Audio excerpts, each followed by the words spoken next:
y algunas pautas del tratamiento de los dos grandes tipos de cáncer de tiroides.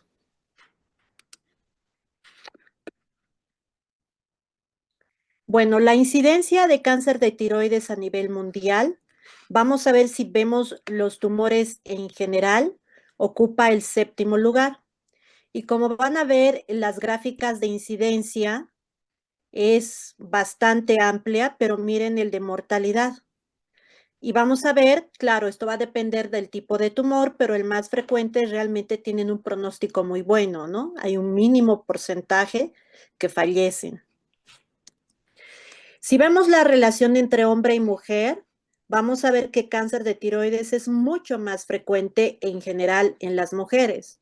La relación es de 3 a 1. Bueno, y de la anterior gráfica olvidé decirles que de los tumores endocrinos es el más frecuente y el más común, ¿no? ¿Qué pasa en nuestro país? Pues está como un tumor raro. Esto puede ser más que todo por la falta de lo que es la epidemiología. Muchos de esos no se documentan, ¿no? Entonces, como ven, ni siquiera está en el top 10. Pero bueno, al menos está registrado y también es algo parecido de lo que pasa a nivel mundial. Vemos que la incidencia es bastante mayor que la mortalidad, ¿no? ¿Qué nos dice la epidemiología de Estados Unidos? Como ven, representas menos del 3% de los diagnósticos de todo lo que es los tumores malignos. Vean que su mortalidad también es menos del 1%, y esto está relacionado principalmente con el buen pronóstico del tipo más frecuente de cáncer de tiroides, que vamos a ver que es del grupo de los diferenciados. Miren su supervivencia a 5 años, 98% de ellos están vivos, ¿no? Entonces eso también refleja su buen pronóstico.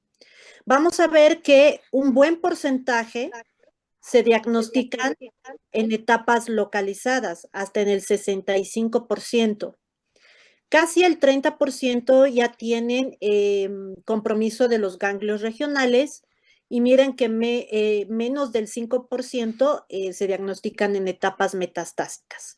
La edad media del diagnóstico son a los 51 años, y si vemos la gráfica, sí, mire, la supervivencia a 5 años, si lo vemos por etapas, pues casi el 100% viven, ¿no? Los que se diagnostican en etapa localizada, incluso aquellos que ya tienen compromiso de ganglios, ¿no?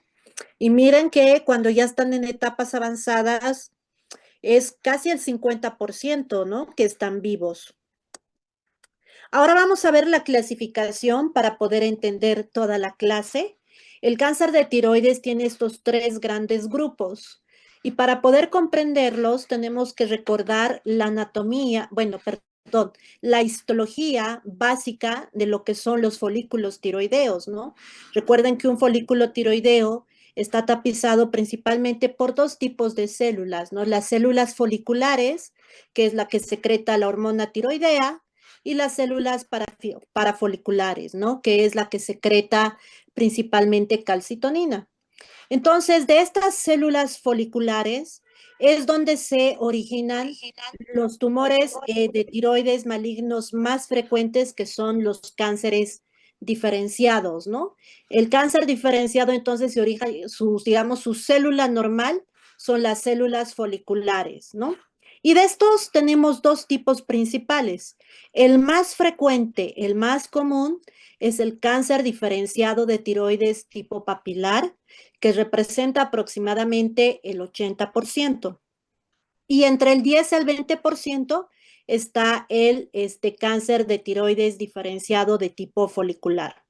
Entonces, vamos a ver primero a los tumores de tiroides diferenciados.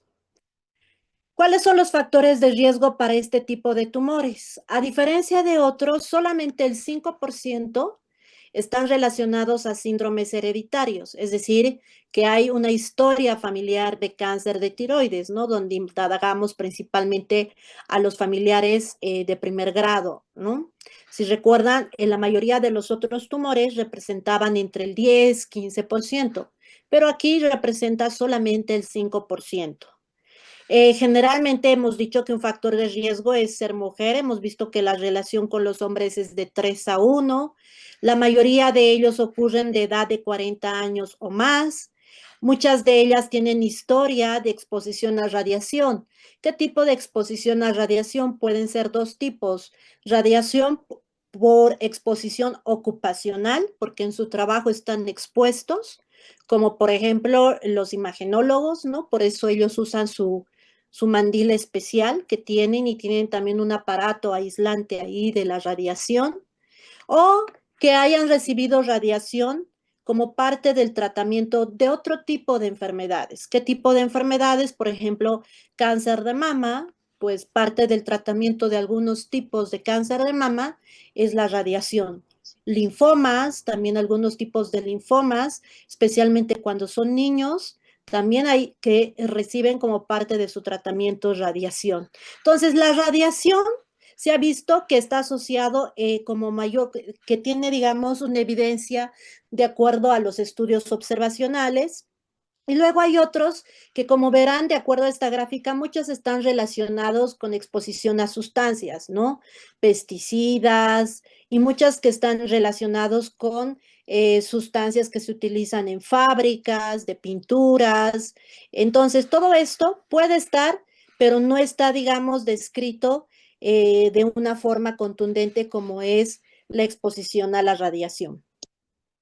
Ahora, hablando del cáncer de tiroides diferenciado, tanto papilar como folicular, ya están descritas vías moleculares donde se ve qué genes están alterados con más frecuencia.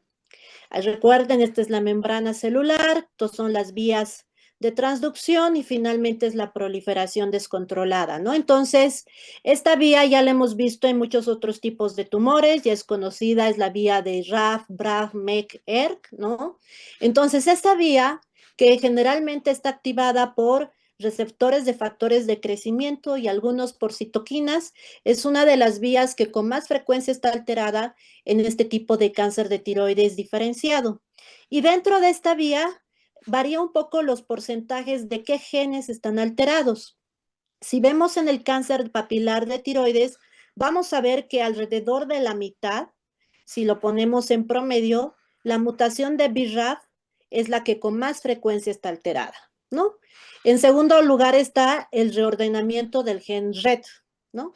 Pero el más frecuente en el cáncer papilar de tiroides es la mutación de BRAF. Y esto es muy importante porque vamos a ver más adelante cuando estos cánceres papilares de tiroides se convierten refractarios a yodo, esta es una mutación blanco para la cual ya tenemos medicamentos. Si nos fijamos en la misma vía, pero ahora en el cáncer folicular de tiroides, vamos a ver que el que con más frecuencia está alterado es la mutación de RAS, ¿no? Esta es la más frecuente. Entonces, en resumen, en el papilar es la mutación de BRAF y en el folicular la mutación de RAS.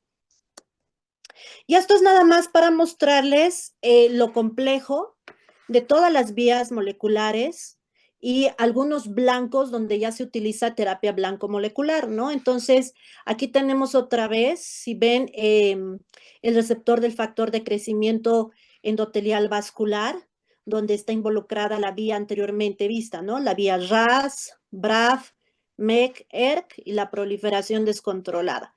Entonces, si el receptor es el receptor factor de crecimiento vascular endotelial, pues hace sentido que los inhibidores, los antiangiogénicos, sean parte del tratamiento.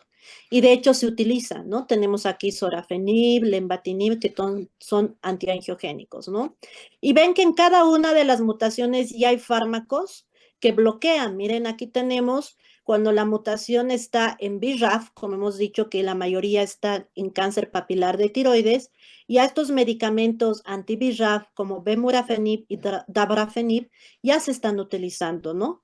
El de RAS generalmente son todavía experimentales, hay que ver, no hay todavía en la práctica clínica. Y si nos vemos este lado, aquí está, hemos dicho que un porcentaje también está el reordenamiento de red.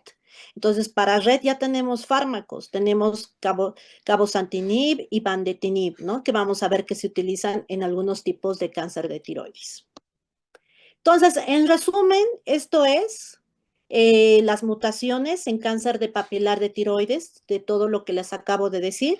El más común, BRAF, 60%, y en cáncer folicular de tiroides, RAS, del RAS, porque recuerden que los genes de la familia RAS son tres, ¿no? NRAS, KRAS y HRAS. De todos estos, el más frecuente en cáncer folicular de tiroides es NRAS, ¿no? Hasta en el 25% se encuentra mutado en este tipo de cáncer de tiroides. Ahora, ¿cuál es la presentación clínica? Un porcentaje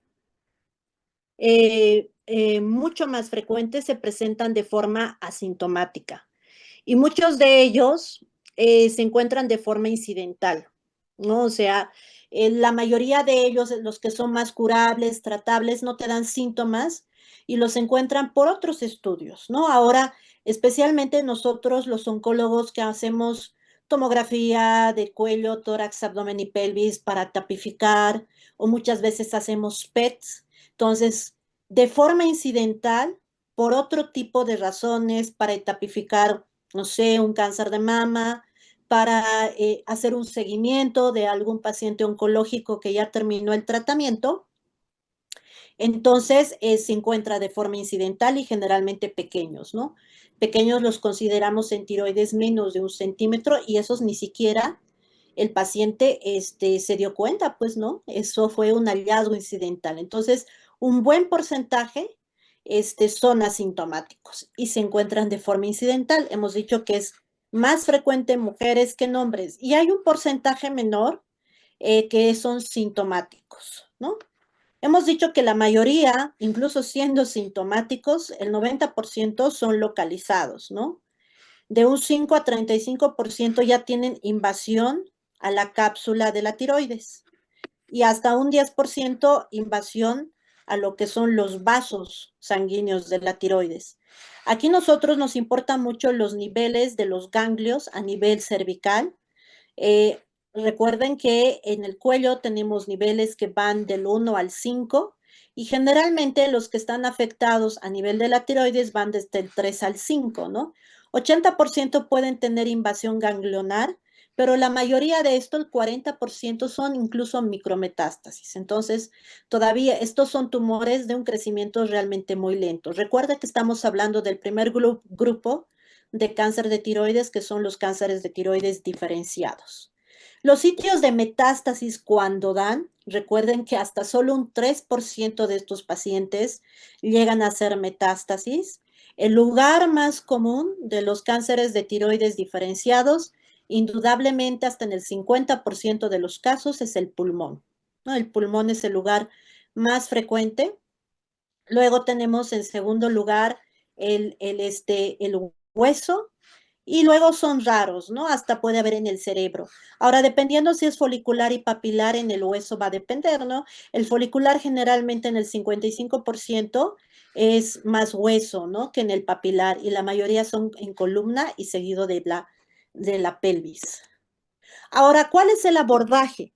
Bueno, esto no es ni siquiera tanto oncológico, es más de medicina interna y si acaso de los endocrinólogos, ¿no? Esto es un abordaje, yo diría, incluso de médico general, ¿no? Donde un nódulo tiroideo que se encuentra especialmente en estos asintomáticos, incidentales, ¿cómo hay que abordarlo, no? Esto es la verdad, yo creo que médico general, médico internista es lo que tiene que manejarlo desde ese nivel. Entonces, si tienes un nódulo tiroideo solitario, entonces lo primero que te dicen las guías, tanto endocrinológicas como de medicina interna, es que hay que medir la hormona estimulante de tiroides, ¿no? Y esto la verdad va a ser un parteaguas de cómo vas a abordar este paciente, ¿no? Si la TSH está baja, pues lo más probable estás viendo o estás enfrente de un nódulo que es activo, ¿no? Que puede estar relacionado con un nódulo tóxico, un hipertiroidismo, etcétera, ¿no? Entonces, aquí te recomiendan que tienes que hacer un gamagrama tiroideo y si te reportan que es, pues, un nódulo caliente, pues realmente vas a hacer el abordaje del nódulo que es hiperactivo, probablemente relacionado con hipertiroidismo, un nódulo tóxico, que la probabilidad de malignidad de estos es Ya saben que medicina nada es 100%, pero la probabilidad es muy baja e incluso no se recomienda hacer una biopsia en este tipo de nódulos, ¿no? ¿Qué pasa cuando la TSH es normal, ¿no? Aquí sí ya tienes que realizar un abordaje desde el primer estudio que se solicita, el mayor sensibilidad y especificidad que se tiene para este tipo de nódulos tiroideos con TSH normal, pues es el ultrasonido, ¿no? O la ecografía de tiroides, donde ya te van a dar características de los nódulos, te van a decir que tiene bordes irregulares, que es hipoecoico, que va a tener hipervascularidad, que va a tener microcalcificaciones, que va a ser más alto que ancho. Entonces, todas estas características o que están comprometidos ganglios alrededor, ¿no? Entonces, todas estas características te hacen decir que son altamente sospechosos de malignidad, ¿no? Entonces es ahí, bueno, este era el gamagrama, ¿no? Que cuando es un nódulo caliente te pinta así, ¿no? En la tiroides, entonces estos no son sospechosos de malignidad. Entonces, cuando tenemos el ultrasonido con esas características de alto riesgo, pues aquí el gol estándar es, aquí sí, es uno donde la BAF o la punción con aspiración con aguja fina es el primer estudio, más que una biopsia por Turkud. Esta es una biopsia por aspiración. Se ha visto que la sensibilidad y especificidad para este tipo de tumores es mayor al 98% en manos entrenadas, ¿no? ¿Quiénes realizan este tipo de biopsias con aspiración con aguja fina? En general se capacitan primero los endocrinólogos, ¿no? En su formación de residencia ellos lo realizan en su consultorio, pero también lo realizan los imagenólogos, ¿no? Entonces, entre los dos son los que lo realizan. Generalmente el endocrinólogo lo hace como a ciegas, solo palpando. Es, digamos, el más entrenado que ni siquiera necesita ultrasonido. Y los residentes hasta es su examen, ¿no? De que tienen que sacar una buena muestra. Ellos solo palpan el nódulo y toma, ¿no? Pero lo ideal, pues yo creo, y más seguro, pues es así, ¿no? Guiado por ultrasonido, y aquí lo puede hacer el endocrinólogo junto con el radiólogo o solo el radiólogo, ¿no? Entonces aspira y toma la muestra y es un Papa Nicolau, si quieren, ¿no? De la tiroides. Y esa citología nos va a dar tres resultados probables, ¿no? Uno que te diga, hasta en el 4% es maligno, es cáncer, ¿no? Entonces, ese ya va directamente al primer tratamiento, que es cirugía, ¿no? Ahora, otro 10% te va a decir es sospechoso o probablemente pueda ser una neoplasia del tipo folicular. Y cuando te dice que es sospechoso, aquí se considera hacer el gamagrama tiroideo, ¿no? Si es frío, entonces te dice, ok, esto sí es cáncer y va a cirugía. Pero si es caliente, pues tenemos que ir al abordaje, ¿no? Del nódulo tiroideo caliente que puede estar relacionado con un nódulo tóxico. Las otras dos resultados que te puede dar la patología es que la mayoría van a ser benignos, ¿no? Cuando son benignos, pues aquí hay una clasificación, igual que ocurre con cáncer de mama, no sé si ustedes han visto, lo vamos a ver en cáncer de mama, pero en cáncer de mama la clasificación de probabilidad de malignidad de los nódulos es de acuerdo a la clasificación de BIRATS. En la tiroides existe algo similar y se llama TRATS, ¿no? Y de acuerdo a las características del nódulo tiroideo te dan de TRATS 1 a TRATS 4, ¿no? Generalmente TRATS 1, TRATS 2 es considerado benigno y hay que monitorizarlo una vez al año con la misma ecografía, ¿no? Y si hay algún tipo de cambio, pues se va a abordar de acuerdo al tipo de cambio que tenga. Y va a haber también un porcentaje donde pues o han tomado mala muestra, que es poco probable, les digo, en manos experimentadas, o realmente pues se tomó bien la muestra, pero no es interpretable, ¿no? Entonces esos pues no les puedes dejar al azar, entonces hay que monitorizarlos, ¿no? Hay que volver a ver cuánto, si el nódulo va a crecer o va a cambiar. Generalmente se hace a los 3 meses con un nuevo ultrasonido. Entonces, el manejo, como hemos dicho, esencialmente es quirúrgico, ¿no?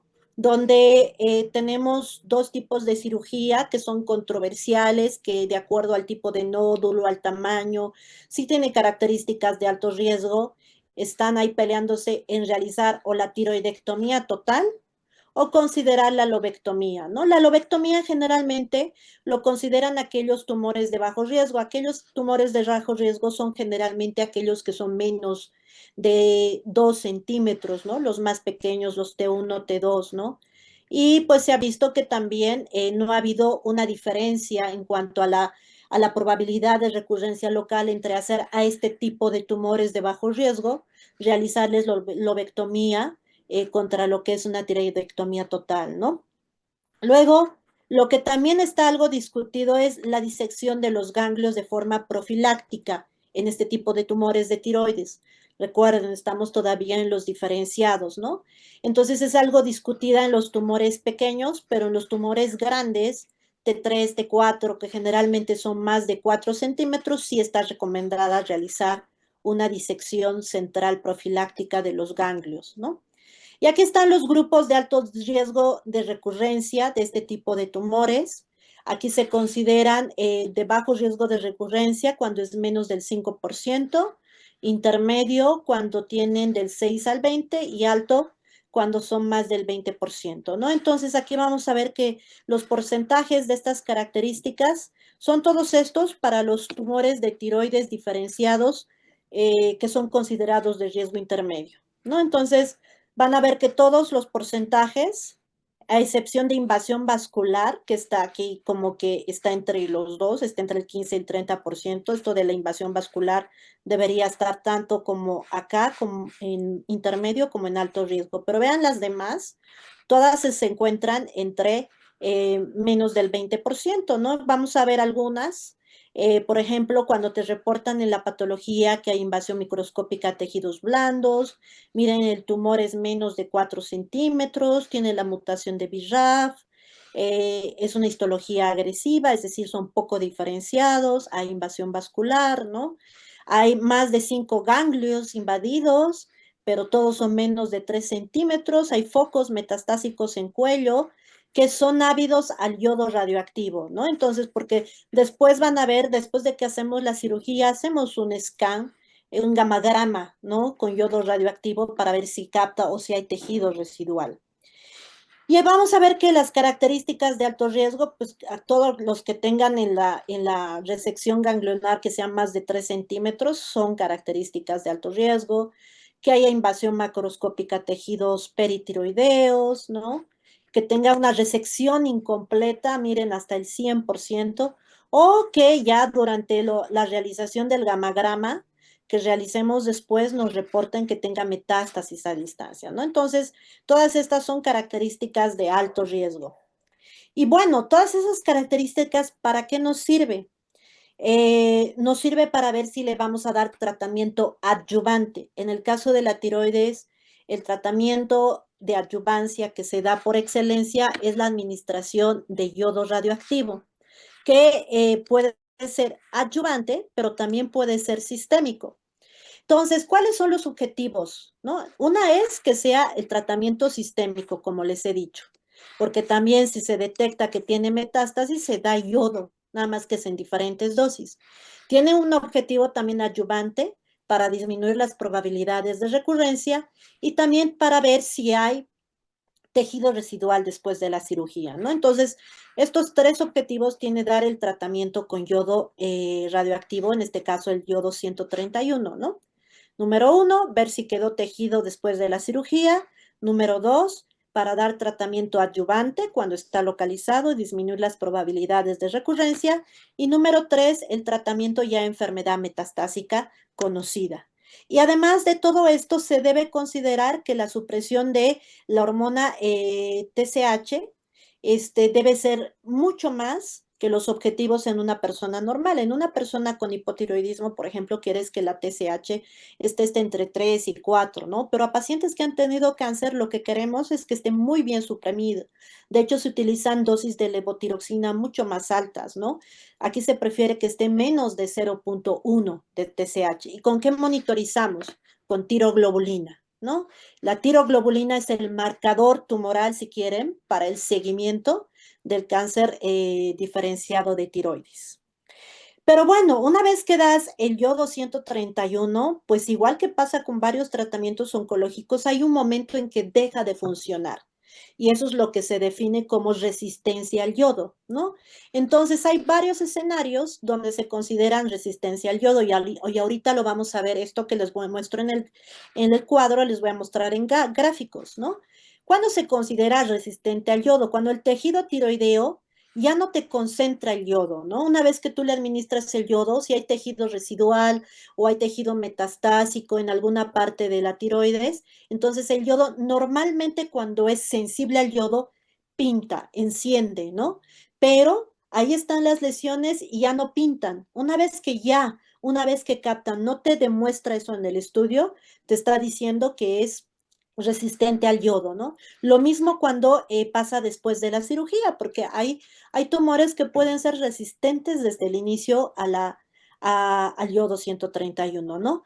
Puede ser que algunas lesiones, cuando estamos hablando de pacientes con metástasis, pueden tener metástasis en hueso, metástasis en pulmón, algunas del pulmón captan y otras no captan, entonces cuando algunas no captan ya se consideran resistentes, tiene que captar todas, ¿no?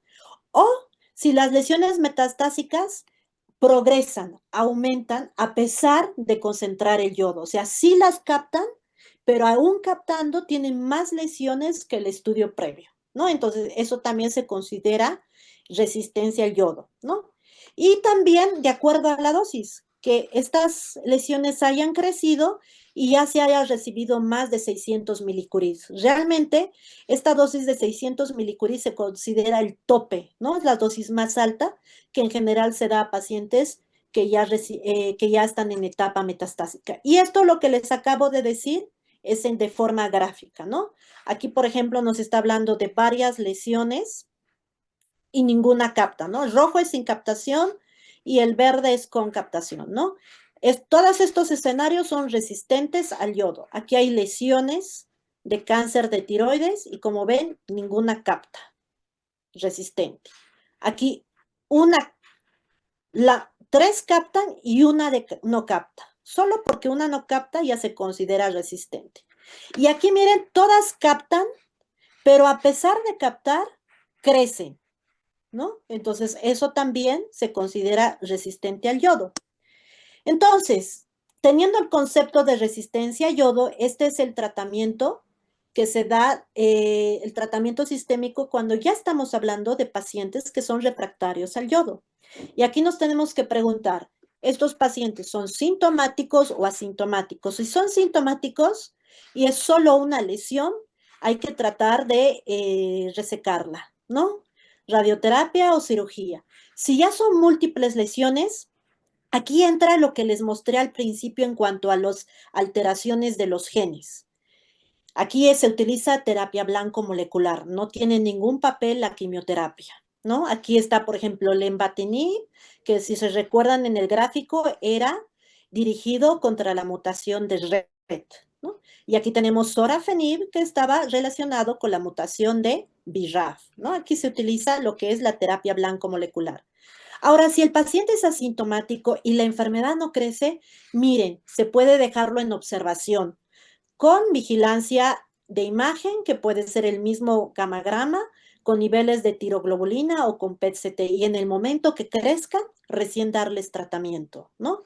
Ahora, si el paciente es asintomático, pero la enfermedad está creciendo, o sea, se está moviendo, entonces, si es una sola lesión, pues terapia local, cirugía o radioterapia. Pero si son múltiples lesiones, pasa lo mismo que con los pacientes sintomáticos, ¿no? Hay que darle terapia sistémica, que también en este caso es terapia blanco molecular dirigida, como tenemos lenvatinib, que va contra la mutación de RET, y sorafenib, que va contra la mutación de BRAF.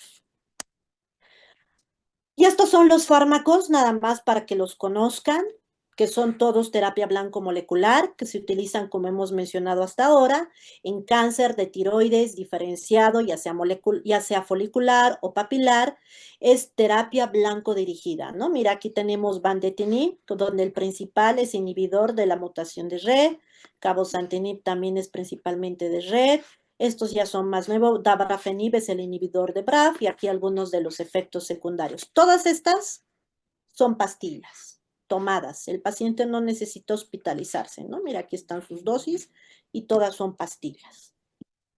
Ahora, continuando con nuestra clasificación, tenemos el cáncer de tiroides de tipo papilar, perdón, medular, que ya no es considerado un cáncer diferenciado, es un tipo diferente. Estas se originan principalmente de las células parafoliculares y la mutación que principalmente está relacionada en su desarrollo es la proteína de red, ¿no? Con su gen red. Aquí vamos a ver que hasta un 25% de este tipo de cáncer medular de tiroides está relacionado con la herencia, es familiar, ¿no? Entonces, si vamos a ver que los grupos también hay gente muy joven, de 20 hasta niños que pueden tener cáncer medular de tiroides y hay otro grupo, otro pico que puede estar en los 50, ¿no? Entonces, como ven, es mucho más alto que otro tipo de tumores. Recuerden que la mayoría que hemos visto hasta ahora estaban entre un 10 y 15% en el tipo de tumores relacionados con la herencia, con carga familiar, etcétera. Pero este tipo de tiroides es más alta, este tipo de cáncer de tiroides llega a ser hasta el 25% y el resto es esporádico. Y vamos a ver que RET también es activa a vías de señalización a través de proteínas conocidas. Otra vez acá está RAS, ¿no? Entonces está relacionado con RAS. Y aquí tenemos otra vez la vía de PI3K y aquí tenemos otra vez BRAF, MEK, ERK, proliferación descontrolada. Pero en el tipo de cáncer de tiroides de tipo medular, el reordenamiento de RET es el principal lugar de alteración para este tipo de tumor. Y vamos a ver que ya hay medicamentos, varios, cuando están alterados RET. Mire, otra vez, cabozantinib, vandetanib, lenvatinib, sorafenib, sunitinib, todos estos. De estos cuales tenemos aquí en Bolivia, en Cochabamba, tenemos lenvatinib, tenemos sorafenib, y tenemos cabozantinib. Vandetanib, no estoy segura, pero sorafenib, levantinib y cabozantinib tenemos en Cochabamba. Entonces, tenemos dos tipos de características para el cáncer medular de tiroides. Tenemos el esporádico y tenemos el hereditario. Como les he dicho, el esporádico representa aproximadamente el 75% y el resto, casi 25%, es hereditario, ¿no? También afecta más a mujeres con más frecuencia que a los hombres, sí, la relación es 3 a 2. Vamos a ver que el esporádico está entre los 40 y los 60 años de edad, pero es peor pronóstico cuanto más mayores son. Aquí lo consideran que mayores de 55 años les va peor, ¿no? Esto sí o sí se diseminan con muy alta frecuencia a los ganglios linfáticos del cuello, 70%. Por eso es que dentro del tratamiento sí o sí a estos se hace resección de ganglios de cuello. No es como en el papilar y folicular, que en algunos sí, algunos no, de acuerdo a las características de alto riesgo. En estos, en el medular, a todos se hace resección de ganglios de